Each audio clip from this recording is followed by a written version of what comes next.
Hey guys, and welcome to my review of the Chonchow Backlit Mechanical Gaming Keyboard. This is a budget, full-size, truly mechanical keyboard that costs only $24 right now on Amazon.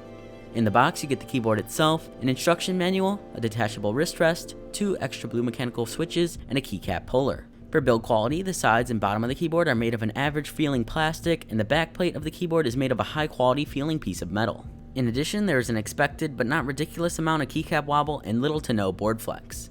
The included detachable wrist rest is made out of plastic and feels pretty flimsy, but the plastic texture on the surface is decently grippy and works as expected.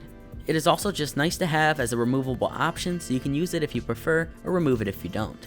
The keycaps are also made out of plastic and feel decently high quality, however I do wish that they opted to use a braided cable in place of a standard one.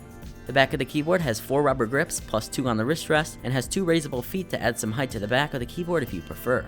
The layout of the keyboard is very standard, which is not a bad thing, but also includes some useful media controls to adjust the volume or even open up the calculator. For backlighting, this keyboard has a preset rainbow lighting, which can make it difficult to match with a themed gaming setup. Either way, on a keyboard this inexpensive, I think the backlighting is nice to have in general, and it can be adjusted through different key bindings. Using function and then the numbers 1 through 6 will set the lighting to different preset layouts based on different types of games, which is not a bad option to have. Using function and then the up and down arrow keys adjust brightness, and function plus the right and left arrow keys change the effect speed. Lastly, function plus insert will cycle through many different available effects, including a solid on and off option, multiple animated wave type effects, and multiple reactive effects. For gaming features, this keyboard has 100% anti-ghosting and a Windows lock function by pressing function plus the Windows key. In addition, function plus the W key will switch the arrow keys in WSAD, which is pretty interesting. For the mechanical switches, this keyboard has JWH blue switches, which are just direct clones of the Cherry MX blue switches. The switches have an advertised 50 grams of actuation force and are loud and clicky, just like the Cherry MX blue switches, and honestly do not feel bad to type on.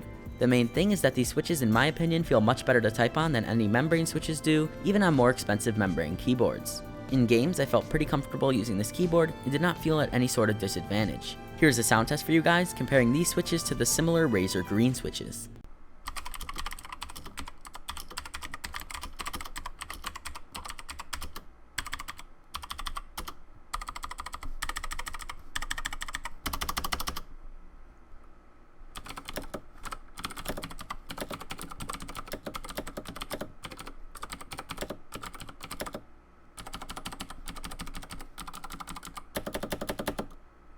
In all, I think this keyboard is a very good deal, having a decent typing experience and many of the features I would want in a mechanical keyboard at a very reasonable price. Anyway, thank you all so much for watching, and if you have any suggestions for me, please be sure to leave them in the comments below.